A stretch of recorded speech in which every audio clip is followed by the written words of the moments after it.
فاعوذ باللہ من الشیطان الرجیم بسم اللہ الرحمن الرحیم قد تبین الرشد من الغی اللہم سبحانک لا علم لنا الا ما علمتنا انک انت العلیم الحکیم مولایا صلی وسلم دائما ابدا علی حبیبک من زانت بہ الاسر۔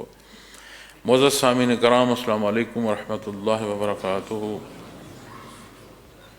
ارشاد باری تعالیٰ ہے، بے شک ہدایت گمراہی سے الگ واضح ہو چکی۔ الحمدللہ۔ کل میں نے اس آیہ کریمہ کا پہلا حصہ آپ کے سامنے پیش کیا تھا، سعادت نصیب ہوئی تھی۔ لا اکراہ فی الدین، دین میں زبردستی نہیں، اس سے متعلق گزارشات پیش کی تھیں، اور یہ اسی آیہ کریمہ کا آگے تسلسل ہے۔ تو ارشاد فرمایا گیا کہ بے شک ہدایت گمراہی سے الگ واضح ہو چکی، یعنی دین میں زبردستی نہیں ہے، لیکن ایسا کوئی نہیں کہہ سکتا کہ اسے حق کی تلاش جو ہے اس میں یہ امر پیش آ رہا ہے کہ حق واضح نہ ہو۔ قرآن کریم فرقان حمید حق اور باطل میں ایسے لکیر کھینچتا ہے کہ کہیں کوئی آمیزش جو ہے اس کا گمان بھی نہیں رہتا، کہ کوئی گمان کر سکے کہ شاید یہاں کوئی کسی شے کی آمیزش ہو۔ اللہ کریم کا کلام ہے، مالک کل کائنات ہے، اس کی شان ربوبیت ہے، اس نے مخلوق کو عطا فرمانا ہے۔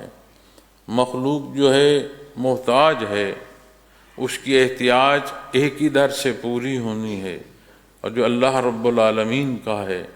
باقی جتنا نظام ہے، حیثیتوں کا فرق ہے، استعداد کا فرق ہے، صحت و بیماری کا فرق ہے، اوقات، زندگی کے زمانے، یہ جتنے فرق ہیں باہم، قرآن کریم فرماتا ہے کہ یہ تمہاری زندگی کے تسلسل کے لیے ہیں، باہمی معاونت کے لیے ہیں، کہ اس سے تمہارا انسانی معاشرہ چلتا ہے۔ اگر سارے ہی ایک حیثیت کے ہوں تو باہم تعاون ختم ہو جائے۔ سب کو ایک دوسرے کی جو ضرورت پیش آتی ہے، اس کا سبب ہی یہی ہے کہ یہ جو استعداد ہے اس میں ہر ایک کا فرق ہے۔ طاقت وجودی کا بھی فرق ہے، ذہنی استعداد کا بھی فرق ہے، حیثیتوں کا فرق ہے۔ یہ جو تفریق آتی ہے استعداد کے حوالے سے، یہ انسانی زندگی اور معاشرے کی ضرورت ہے۔ اب کسے کس حیثیت میں پیدا فرمایا، کب پیدا فرمایا، کب تک کیا اس کا رہنا اسے منظور ہے، کس کے بطن سے پیدا ہوا، کس کی نسل شمار ہوا، یہ سارے وہ حصے ہیں جو اللہ کریم نے طے فرمائے ہیں، اور اللہ کریم نے جو طے فرمایا وہ عین حق ہے۔ بعض دفعہ ہم یہ بات سنتے ہیں کہ میں نبی کریم صلی اللہ علیہ وسلم کے مبارک زمانے میں پیدا ہوا ہوتا تو اس مبارک زمانے میں جو حق کے مقابل آئے وہ بدبخت ترین مخلوق ٹھہرے، اسی مبارک زمانے میں تھے۔ حق ہے کہ وہ ہستیاں جنہیں رب کائنات نے ازل سے منتخب فرمایا تھا اپنے حبیب صلی اللہ علیہ وسلم کی خدمت پر، وہ بھی اسی زمانے۔ تو کیسے کہہ سکتا ہے کہ تو کس جماعت میں ہوتا؟ اس لیے جو جب جہاں جس استعداد کے ساتھ جب تک کے لیے ہے، عین اس کا مقام ہے۔ ایسے ہی جیسے آنکھیں ٹخنے پر ہوتی ہیں اور ٹخنا آنکھوں کی جگہ پر ہوتا تو کوئی بات سمجھ نہیں آتی۔ آنکھ کی جگہ جو اللہ نے مقرر فرمائی ہے، ہمارا شعور بھی کہتا ہے یہی اس کا مقام ہے۔ ٹخنے کی جو جگہ اس نے مقرر فرمائی ہے، سمجھ آتی ہے کہ اسے یہیں ہونا چاہیے تھا۔ اسی طرح جسے جہاں جب جس استعداد سے جب تک کے لیے پیدا فرمایا اس کا عین مقام ہے. پھر جسے جو استعداد دی ہے، جتنی استعداد دی ہے، عین اس کے مطابق ہے، کیونکہ یہ فیصلے اللہ رب العالمین. ہر ایک کو اس نے جو استعداد دی ہے وہ اس کے مقصد حیات کی تکمیل کے لیے ہے. ضروریات دنیا میں نے کل جو بیان کیا، اس ابتدائی حصے پر پورا بیان میں نے کیا، اس میں بے شمار پہلو آپ کے سامنے میں نے عرض کیے. لیکن جب آپ اپنی ضرورت کو دیکھتے ہیں تو قرآن کریم فرماتا ہے کہ اس حق کی پہچان جو ہے تخلیقی طور پر وہ اس مخلوق کو عطا فرماتا. ہر پیدا ہونے والا جو بچہ ہے اس کے اندر یہ استعداد موجود ہوتی ہے کہ وہ حق کو پہچان سکے. اسی طرح حدیث شریف میں بیان فرمایا گیا کہ وہ جو اس حق کی پہچان کے لیے، اس پر عمل پیرا ہونے کے لیے پیدا فرمایا گیا ہے، وہ جہاں رہتا ہے، جیسے رہتا ہے، جن لوگوں میں رہتا ہے، جہاں بڑھتا پلتا ہے، وہاں پھر وہ جب ان میں ڈھلتا ہے، یہ اس کا ذاتی فیصلہ ہوتا ہے. کس مذہب کے ماننے والوں میں وہ پلا بڑا، لیکن بنیادی استعداد اس کے اندر موجود ہوتی ہے.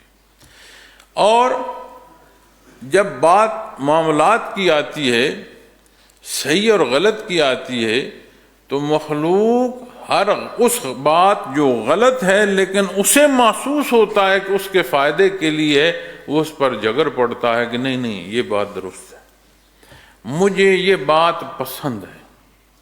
لیکن جو قانون اللہ کریم نے فطرت پر عطا فرمایا دین اسلام کا، وہ ایسا ہے جو حقوق و فرائض کی تکمیل کلی معنوں میں کرتا ہے. جہاں حق ہے وہاں حق کا ارشاد ہے، جہاں کسی کا فرض ہے اسے وہاں فرض کی ادائیگی کا حکم دیتا. اور صحیح اور غلط، یہ قرآن کریم کی شان ہے کہ اسے واضح فرما دیتا، کہیں کوئی شے کا کوئی شبہ یا شک نہیں بچتا، صحیح کیا ہے اور غلط کیا ہے. اب سمجھ آتی ہے کہ جہاں دین اسلام میں زبردستی نہیں ہے کہ کسی سے زبردستی دین منوایا جائے، وہاں دوسری ضرورت ہے کہ صحیح اور غلط واضح ہو. جسے استعداد دی گئی ہے ماننے کی، وہ خطا نہ کھائے، اس کے سامنے حق واضح ہو. اور اللہ رب العالمین نے فرمایا ہے بے شک ہدایت گمراہی سے الگ واضح ہو چکی، اس میں کوئی شک کوئی شبہ نہیں ہے. اب جب یہ واضح ہو چکی تو اس کا اعلان نہیں مقصود، جسے مخاطب فرمایا جا رہا ہے، جس کے لیے حق عطا فرمایا گیا ہے، جس کو عبادت کے لیے پیدا فرمایا جا رہا ہے، اس ارشاد کے ساتھ پھر معاملہ اس کے حصے میں آتا ہے تو کہاں کھڑا ہے. تیری جو سوچ اور فکر ہے وہ تیرے اعمال تک جو پہنچ رہی ہے، کیا وہ حق کی شہادت اعمال تیرے دے رہے ہیں کہ نہیں؟ کہیں خواہشات ذاتی میں تو نہیں کھو گیا، کہیں شیطنت میں تو نہیں ڈوب گیا. اور اسی استعداد کو بروئے کار لاتے ہوئے دنیا جو عالم اسباب ہے، اس کے اسباب اختیار کرتے ہوئے بندہ اپنی زندگی جو ہے وہ بسر کر رہا ہوتا ہے. لیکن ان اسباب کا اختیار کرنا اور دنیا کی ضروریات کی تکمیل، یہ اس کے مقاصد کی کلی جو ہے ان حصوں میں داخل نہیں ہوتا. یہ تو اسے دنیا میں آنا ہے، اور ذات دنیا ہے. مقصد کو جو دیکھو گے تو وہ یہ ہے جو قرآن کریم نے حق واضح کر کے تمہیں عطا فرما دیا ہے، یہ تمہاری زندگی کا مقصد ہے. اب یہی اختیار جو قرآن کریم فرما رہا ہے نا کہ لا اکراہ فی الدین، اسی کے تحت دیکھو لوگ اپنا فیصلہ کرتے ہیں، بے دینی میں کہاں تک جاتے ہیں. اور دین کے نام پر اگر کوئی بے دینی کی طرف جاتا ہے تو اس کا ہاتھ کوئی نہیں روکا جاتا قدرت کی طرف سے، اس لیے کہ جو فرصت اس کے پاس ہے اس میں وہ اپنا فیصلہ کر رہا ہے، اس فیصلے کرنے میں وہ آزاد ہے. اس آزادی کو کلی معنوں میں لوگو نہیں، جو بالعموم حیاتی پہلو ہیں اس میں آپ دیکھو تو یہ اختیار وہ نہیں ہے جو کسی کو اپنے پیدائش کے وقت پر اختیار دے رہا ہو کہ تو نے کس زمانے میں پیدا ہونا ہے اپنی چاہت سے بولے، نہیں، کس خاندان سے ہونا ہے، کس کے بطن سے ہونا ہے، کیا نسل کیا خون ہونا ہے، نہیں اختیار۔ شکل و صورت آتی ہے، پھر زندگی کی جو صحت و بیماریاں آتی ہیں، موت آتی ہے۔ مٹی کی کن ذرات میں تیرے وجود نے شامل ہونا ہے وہ جانتا تک نہیں، اللہ بہتر جانتا ہے۔ قرآن فرماتا ہے کس کا کہاں وقت پورا ہونا ہے اللہ بہتر جانتا ہے۔ اور جو کہا جاتا ہے کہ وہاں بندے کی وجود خاک ہوتا ہے جس خاک سے اللہ نے اس کا وجود پیدا فرمایا ہوتا ہے، اسے نہیں معلوم۔ تو پھر اس اختیار کو کلی معنوں میں لوگے، نہیں ویسا ہو جیسا میں چاہتا ہوں، نہیں، تیری پسند و ناپسند کا جو اختیار اللہ نے تجھے عطا فرمایا وہ یہاں ہے، جس سے قرآن کریم واضح فرما رہا ہے کوئی بات ایسی نہیں ہے کہ جہاں کوئی آمیزش رہی ہو، حق واضح ہو چکا ہے۔ اور اللہ کریم کا احسان ہے کہ بعثت محمد رسول اللہ صلی اللہ علیہ وسلم سے ہمیں سرفراز فرمایا، یہ شرف نصیب ہوا کہ آپ صلی اللہ علیہ وسلم کی امتی ہیں، یہ شرف ہے۔ اور یاد رکھیں جتنی عطا ہوتی ہے نا اتنی اسی بات میں نزاکت ہوتی ہے۔ عمومی تعلقات میں دیکھیے گا لوگ چلتے چلتے آپس میں تلخ بات کرتے ہیں، بات رفع ہو گئی، ہر کو اپنے راہ ہو، سوچتا بھی کوئی نہیں کہ وہ کون تھا یا کیا ہوا، بات ختم ہی چلے گی۔ جہاں بہت قریبی تعلق ہوتا ہے نا وہاں بات تو کجا، چہرے کا تاثر درست نہ ہو نا تو اس کی چبھن دلوں میں رہ جاتی ہے، اس سے یہ توقع تھی، اس نے یہ کرنا، تو کیوں؟ بات رشتے کی ہے، یعنی جتنا رشتہ بڑا اتنی اس کی نزاکت بڑی۔ اسی پہلوؤں میں دیکھو جب بات عطا کی آئے گی، عمومی طور پر کوئی جاہل کام کرتا ہے تو لوگ کہتے ہیں کہ یہ تم نے غلط کیا، ایسا نہیں کرنا تھا، تمہیں سمجھ نہیں۔ اور اگر کوئی عالم فاضل وہی غلطی کر رہا ہو تو اس سے پیشتر کے اس کی غلطی کی طرف اشارہ کریں، اسے کہتے ہیں اتنا پڑھ لکھ کر تجھے یہ سمجھ آئیے۔ تو اسی طرح جب بات عطا کی آئے گی تو اس عطا میں اتنی نزاکت بڑھتی چلے جائے گی۔ اور غور نہیں فرمایا کتنی بڑی بات ہے کہ تجھے امت محمد رسول اللہ صلی اللہ علیہ وسلم ہونے کا شرف عطا فرمایا گیا، اور تو جب لحد میں اترا کیا لے کر آیا ہے؟ سوچیں نا تو سمجھ بندے کا شریر کام جاتا۔ اور جب ہم اپنی سوچوں کو یہاں نہیں لائیں گے نا قد تبین الرشد من الغی، یہاں نہیں لائیں گے تو پھر اپنے آپ کا اطمینان، جو اپنا اطمینان ہے اسے نفس کے تحت لے جائیں گے، جہاں نفس مطمئن ہو رہا گا ہم کہیں گے ہاں یہی صحیح ہے۔ نہیں، یہ رمضان المبارک بڑی قاری ضرب لگاتا ہے نفس پر۔ عبادات ساری کی ساری جو ہیں وہ ظاہری اور باطنی ہر دو پہلو سے عبادت گزار کو فائدہ دیتی ہیں، اور جب یہ کیفیت مضبوط ہوتی ہے ایمان کی تو سامنے جو مرضی کوئی لالچ رکھ دے۔ ہم شہداء کی بات سنتے ہیں، واقعات سنتے ہیں، ہنستے مسکراتے اللہ کے نام پر جان دے دیتے ہیں۔ دیکھو یہاں اپنے دفاع میں، دیکھو اپنے ملک کے دفاع میں، اپنے گھروں آل و عیال کے ہوتے ہوئے کوئی یہ کہے کہ میں بم باندھتا ہوں سینے پر اور ملک جو دشمن ہے اس کے ٹینک کے نیچے لیٹ جاتا ہوں، اس کے کہنے اور اس کے کرنے میں بڑا فرق ہے۔ کہنے اور کرنے میں بڑا فرق ہے۔ تو کیا ہمارے ہی جو اس قوم کے بچے ہیں انہوں نے ایسا نہیں کیا؟ تو کیا ان کا مقصد کیا تھا؟ تکبیر کے ساتھ انہوں نے یہ عمل کیا، نام کا یا قوم کا یا اپنی برادری کا نعرہ لگا کر نہیں عمل کیا، مسکراتے چہروں کے ساتھ۔ انہیں کوئی نہیں پتہ تھا کہ پیچھے اولاد ہے، گھر بار ہے، ذمہ داری، انہیں نہیں پتا تھا لیکن کیا وہ ایمانی جذبہ ہے۔ اللہ نے توفیق عطا فرمائی۔ آج اسی کیفیت کو لوگوں کو نشے دے کر اور قرآن و حدیث سے جو حق کے وعدے ہیں انہیں دکھا کر اور ذہنی انتشار میں مبتلا کر کے ان سے کہیں بھی حملہ کرایا جاتا ہے، انہیں یہی بتایا جاتا ہے کہ تم اسلام کی خدمت کر رہے ہو۔ لیکن جہاں یہ قرآن کریم فرما رہے ہیں حق و باطل کی تفریق، یہ ہر ایک کی ذمہ داری ہے کہ وہ ضروریات دین جانے۔ اس کی ذمہ داری یہ نہیں ہے کہ کوئی دین جانے اور اس کے لیے کافی ہے کسی کا دین جاننا۔ ہر مسلمان کی ذمہ داری ہے کہ ضروریات دین جانے۔ تو جب حق واضح ہو چکا ہے تو پھر جسے مخاطب فرمایا جا رہا ہے، یہ کیا صرف اعلان کرنے کا مقصد تھا، یا اسے اب جو حق واضح ہے اس پر تیری ذمہ داری ہے کہ تو عمل پیرا ہو۔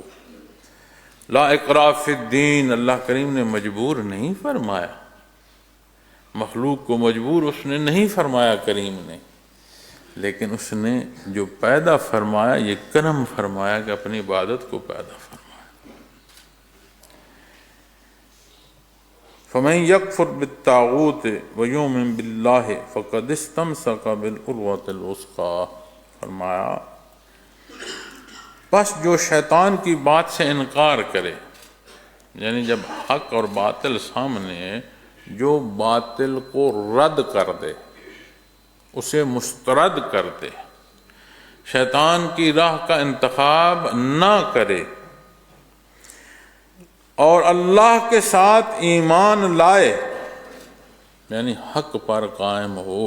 اب جیسے آپ غور فرمائیں نا، یہاں اسی پہلو کو اختیار فرمایا گیا ہے، انداز کو پسند فرمایا گیا ہے، لا الہ الا اللہ، کوئی ہے نہیں سوائے اللہ، کوئی الہ نہیں ہے سوائے اللہ۔ یہاں بھی فرمایا گیا کہ جو رد کرنا ہے اس درجے کا رد کر کے تیرا قلب پاک اور صاف ہو، اس میں حق آئے۔ اور فرمایا گیا ہے کہ اور اللہ کے ساتھ ایمان لائے تو اس نے مضبوط حلقے کو پکڑ رکھا ہے۔ یہ ایسا مضبوط حلقہ ہے معزز سامعین کرام کہ اللہ کریم سے عہد کیا ہے اس مخلوق نے یوم الست کو، اس عہد پر قائم رہنا یہ نصیب ہو، اس عالم آب و گل میں، اس فانی جہان میں، اس امتحان گاہ میں حق پر قائم رہنا نصیب ہو۔ نہ وہ اختیار ہم اپنا ذاتی دیکھتے ہیں، نہ اس سے منتقل برزخ کی حیات میں ہم اس طرح دیکھتے ہیں جو کہ وہاں نتائج سامنے آ رہے ہوتے۔ یہ جو دار فانی کی امتحان گاہ ہے، جہاں آج میں اور آپ اپنی سانسیں پوری کر رہے ہیں، یہاں انحصار ہے اس تعمیل کا۔ یہاں تعمیل نصیب ہوگی تو یہ جو کروٹ زندگی بدلے گی، آپ صلی اللہ علیہ وسلم کا فرمان ہے کہ جنت کے باغوں میں سے باغ، قبر جو ہے جنت کے باغوں میں سے باغ، فرمایا دوزخ کے گڑھوں میں سے گڑھ۔ پھر بات عبدالآباد ہے، ہمیشہ کی زندگی۔ ایک شخص داخل ہوئے، مسلم شریف سے روایت ہے، مسجد میں بیٹھے تو ایک بزرگ اندر آئے، بیٹھے تھے ایک شخص، غالباً تابعین میں سے ہیں، تو ایک شخص داخل ہوئے مسجد میں تو ان کے چہرے پر ایک بزرگی تھی، خوبصورتی تھی، اطمینان تھا۔ تو وہ فرماتے ہیں کہ انہوں نے ہلکی رکعت میں نماز پڑھی، یعنی طویل نہیں پڑھی، ہلکی رکعت میں نماز پڑھی اور باہر چلے گئے۔ جب وہ باہر چلے گئے تو جو لوگ مسجد میں بیٹھے تھے انہوں نے ان کی ذات پر بات کرتے ہوئے یہ کہا کہ یہ شخص جنتی ہے۔ وہ کہتے ہیں کہ مجھے تعجب ہوا کہ ایسا ان کے بارے کہا جا رہا ہے، تو میں اٹھ کر ان کے پیچھے ہو لیا۔ باہر جہاں وہ رکے میں ان کے پاس چلا گیا اور میں نے ان سے عرض کیا کہ حضرت آپ جب مسجد سے نکلی ہیں تو آپ کے بعد لوگوں نے یہ کہا ہے کہ یہ جنتی ہیں، تو میں وہ سن کر اس تعجب میں آپ کے پاس آیا۔ تو انہوں نے فرمایا جس شے کو وہ جانتے نہیں اس شے سے متعلق انہیں کچھ نہیں کہنا چاہیے تھا۔ میں نے بھی فیصلے تو مالک کے ہیں۔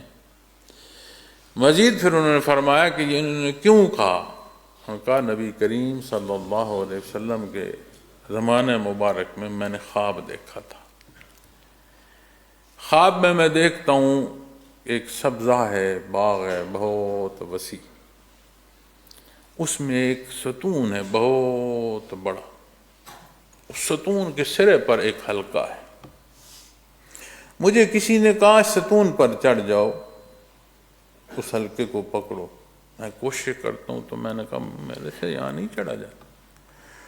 کہنے والے نے میرے مدد کی اور میں انتہائی آسانی سے اس بلند ستون پر چڑھ گیا۔ تو مجھے کہا اس حلقے کو پکڑ لو، تو میں نے اس حلقے کو صلی اللہ علیہ وسلم کی طرف لی، ذات کی طرف نہیں۔ تو یہاں قرآن کریم فرما رہا ہے یعنی جو شیطان کی بات سے انکار کرے اور اللہ کے ساتھ ایمان لائے تو اس نے اس مضبوط حلقے کو عروۃ الوثقی، اس مضبوط حلقے کو پکڑ رکھا ہے۔ دوسری جگہ اسی طرح تفریق سے بچنے اور جو حق کی رسی ہے اس کے پکڑنے کا فرمایا گیا ہے۔ اللہ کی رسی کو مضبوطی سے پکڑو تاکہ تفرقہ پیدا نہ ہو۔ تو یہاں عروۃ الوثقی، یہاں قرآن کریم میں جب عربی میں بیان فرمائے گا تو بالعروۃ الوثقی، تو وہ حق ہے جسے قرآن کریم بیان فرما رہا ہے کہ عروۃ الوثقی۔ اب اس کا صرف پکڑنا نہیں ہے، اس مضبوط پکڑ کا تادم واپسی قائم رہنا ہے، ایمان لانا اور اس پر قائم رہنا۔ یہ نہیں ہے کہ اقرار کر کے کوئی بھاگ جائے، اقرار کر کے بھاگ جائے تو پھر وہ بات جو فرمائی لا اکراہ فی الدین، اس پہلوؤں میں نہیں، پھر اس پہلوؤں میں اس کا اطلاق آتا ہے۔ مذاق تو نہیں ہے جس کا جو دل کرے کرے۔ ہم عجیب شرمندہ مسلمان ہیں، عجیب کیفیت ہے ہماری، شرمندہ سے ہوتے ہیں، معذرت خانہ سے ہوتے ہیں۔ اس سے مراد نہیں ہے کہ جا کر کسی کے گلے پڑ جاؤ۔ دنیا ساری کی ساری کہتی ہے کسی ملک کے کسی قانون کو کوئی توڑے تو اس کو سزا دی جائے، یہ درست ہے، بھلے وہ سزا ناجائز انہوں نے طے کر رکھی ہو، بالعموم کہا جاتا ہے یہ درست ہے۔ تو جو اللہ کا قانون ہے وہ مذاق ہے؟ تو اللہ نے تو کسی پر زبردستی نہیں فرمائی کہ ضرور تم مسلمان ہو، استعداد دی ہے، پیدائش کا مقصد ہے، واپس حساب کتاب ہونا ہے، اپنے اعمال اس کے سامنے ہوں گے اور اس کے اعمال پر جواب دہ ہوگے۔ لیکن یہ مذاق ہے کہ کوئی جائے اور اس قانون کو اختیار کرے، توڑے اور پھر چلا جائے۔ تو آج ہمارے دانشور اس پر بحث کر رہے ہیں، نہیں یہ تو مولویوں کی بات ہے، اسلام تو فرما رہا ہے لا اکراہ فی الدین۔ یہ کون سی دانش ہے جو دنیا کی خرافات کو تو جائز سمجھے، احکامات جو اللہ نے دیے ہیں ان کا جائز ہونا سمجھ نہ آئے؟ اسے عقل کہیں گے، اسے دانش کہیں گے؟ جہاں جو بات حق سے ٹکرائے گی وہ ٹکرانے والی بات درست نہیں ہے۔ اسی لیے قرآن کریم نے فرمایا قد تبین الرشد من الغی، حق اور باطل واضح فرما دیا گیا، اس میں کوئی آمیزش کا شبہ نہیں رہا۔ لا انفصام لہا واللہ سمیع علیم، جو ٹوٹنے والا نہیں، یہ ایسا مضبوط حلقہ ہے ٹوٹتا نہیں۔ دینی اسلام کے تحت رشتہ نسبت کا، کیونکہ بنیاد تو دین اسلام ہے نا، اللہ کریم کی ذات ہے، اس کا حکم۔ نبی کریم صلی اللہ علیہ وسلم سے جو امتی کا رشتہ ہے، جو کیفیات محمد الرسول اللہ صلی اللہ علیہ وسلم کا رسول ہے، آپ ایسے دیکھ تو کلی بات جو آتی ہے وہ اللہ جل شانہ کی ذات آتی ہے۔ آپ صلی اللہ علیہ وسلم نے ساری زندگی مخلوق کو بڑی پختگی، بڑی سختی سے ہمیشہ اللہ کی طرف مخلوق کا رخ فرمایا۔ آپ کے زندگی مبارک، آپ کا اسوہ حسنہ جس کی مثال قرآن کریم بیان فرماتا ہے۔ ہم محافل میں دیکھتے ہیں، اب اسے دیکھنا بالعموم، اس بات کو کون سنتا دیکھتا خیال نہیں کرتا، اس سے مطلب ساری زندگی آپ صلی اللہ علیہ وسلم کا یہ مزاج مبارک رہا ہے، کبھی نشست میں مخصوص جگہ نہیں کی اپنے لیے۔ جب داخل ہوئے کسی نشست میں، جہاں جگہ تھی وہیں تشریف لے گئے، وہیں جلوہ افروز ہوئے۔ یہ الگ بات ہے کہ اسی جگہ کا سما بدل گیا کہ وہاں آپ جلوہ افروز، لیکن مزاج مبارک نے یہ نہیں منظور فرمایا ایک ایسی مخصوص جگہ دی جائے جہاں صرف وہ آپ تشریف رکھیں، نہیں۔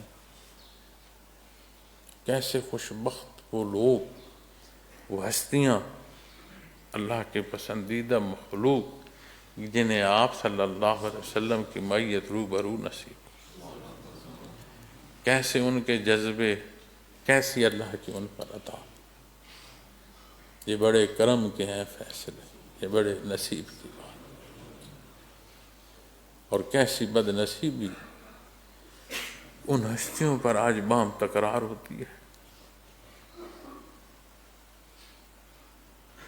جنہیں گھر پوچھتا کوئی نہیں، اصحاب رسول پر بحث کر رہے ہوتے، اور وہ ایسی ہستیاں جن کی مثالیں قرآن کریم تورات و انجیل میں بیان فرماتا ہے، جنہیں ساروں کو وہ فرماتا ہے کہ اللہ ان سے راضی، رضی اللہ تعالی، جنہیں اللہ کی رضاعت قرآن کریم اعلان فرماتا ہے۔ ایسی ہستیاں جنہیں روبرو نبی کریم صلی اللہ علیہ وسلم نے جنت کی بشارت دی، ان ہستیوں پر آج لوگ بحث کرتے ہیں، اور ہم جیسے دعوے محبت رکھنے والے اتنا دینی علم بھی نہیں رکھتے کہ ہمیں حقائق کی سمجھ آ سکے، کیسے مسلمان ہیں اور کیسی ان اطاعت کو پہنچے ہیں، کون ہم پہنچے کہاں۔ یہ جو قرآن کریم فرما رہا ہے نا، یہ تمہیں بتا نہیں رہا کہ حق و باطل کی تفریق ہو چکی، بات ختم نہیں۔ اس فرمان کے ساتھ تمہارے عمل کی باری شروع ہو جاتی ہے، اور اس حق و باطل کی تفریق کے بعد حق پر قائم رہو تو یہ جو آج کا تف ہونا یہ معاشرے سے نکل جائے۔ یہ جو آج کی ذلت ہے اس امت کے منہ پر، اس کے حالات پر۔ مجھ سے کسی نے پوچھا کہ فلسطین کی مدد اور ان کے لیے فنڈ کا جمع کرنا، میں نے کہا مجھے یہ تو نہیں معلوم کہ کون کتنا جمع کر رہا ہے اور ہو کیا رہا ہے، یہ مجھے معلوم ہے کہ وہاں پہنچنا مشکل ہے، شاید پہنچتی کوئی نہیں، اور ہمیں ایسے لائیو کیمروں پر دکھایا جاتا ہے کہ کیسے مارا جاتا ہے۔ غور کرو، ہم کہتے ہیں حکمران پر گلا، حکمران کہتے ہیں عوام ساتھ نہیں دیتی، ان میں انتشار ہے، ورنہ فلسطین میں یہ کر لیں۔ یہ پاس کشمیر ہے، جو کمال وہاں کر لیے ہیں اسے چھوڑ دو، کشمیر کو بھی، اپنے گلی کوچوں میں آ جاؤ۔ عزتیں بک رہی ہیں 2 وقت کے کھانے کو، اس کا تدارک کر لیا تم نے؟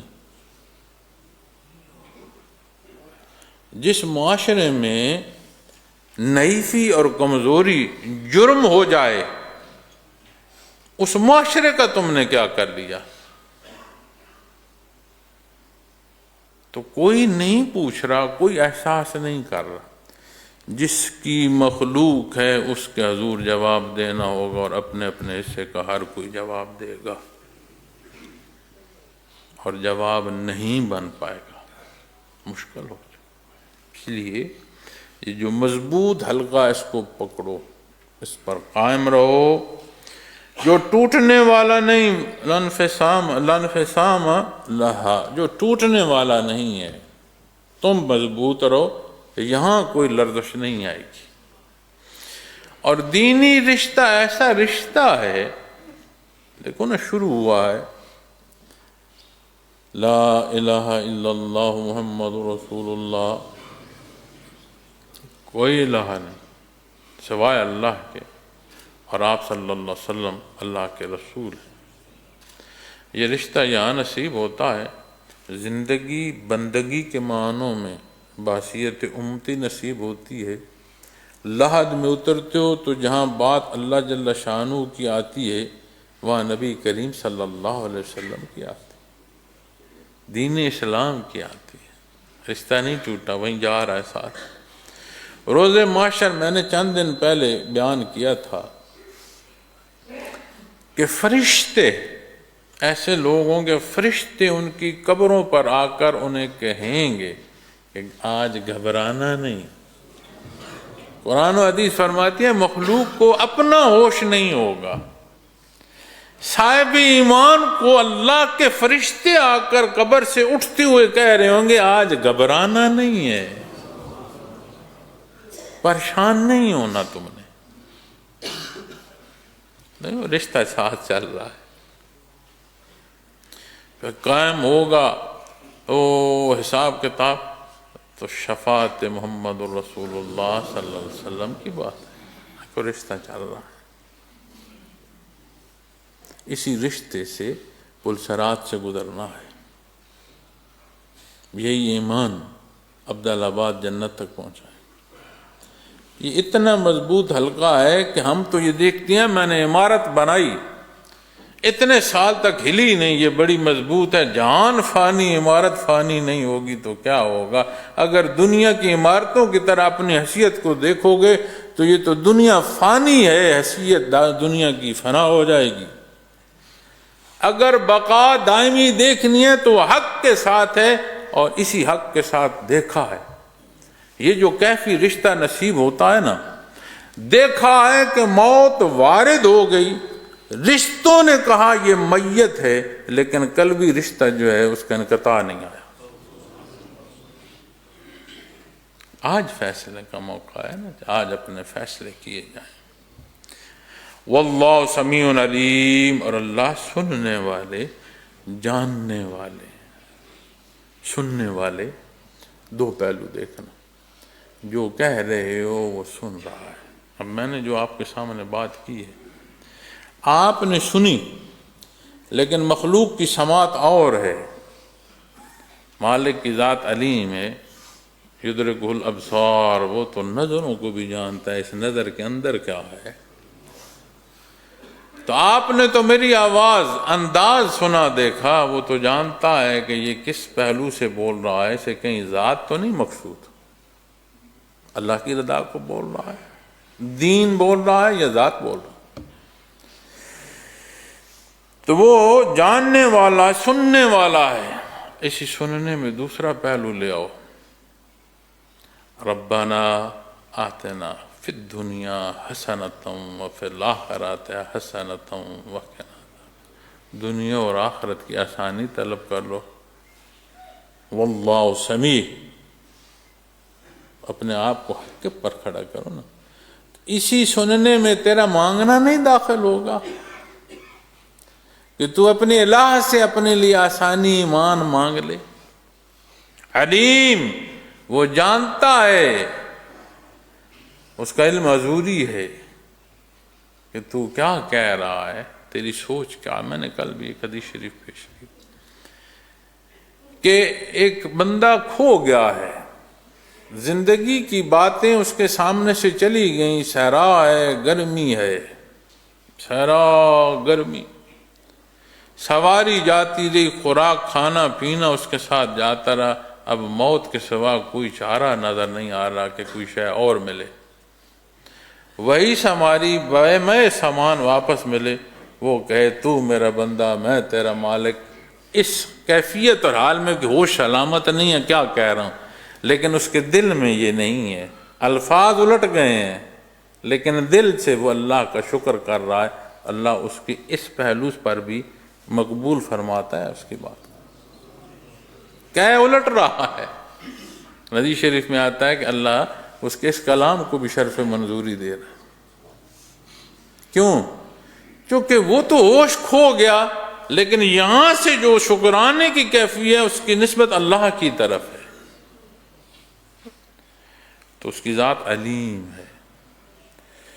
تو ابتداً میں نے جو میٹنگ کے منٹس پر بات شروع کی تھی، اپنی اس ابتدا کو ہمیشہ یاد رکھا کریں کہ جو سلسلہ عالیت سے منسلک ہونا ہے وہ اللہ کے لیے ہے، وہ اللہ اللہ پر ہونا چاہیے، وہ کیفیات محمد رسول اللہ صلی اللہ علیہ وسلم کے لیے ہے، اس سے اتباع محمد رسول اللہ صلی اللہ علیہ وسلم سے مزین رہنا چاہیے۔ یہ صرف رشتہ نہیں، اس رشتے کے حصول کے ساتھ اس پر قائم رہنا یہی امتحان ہے، اور اللہ کریم سمیع اس سے استقامت مانگتے ہوئے، اللہ کریم میرا اور آپ کا حامی و ناصر ہو۔ وآخر دعوانا الحمد للہ رب العالمین۔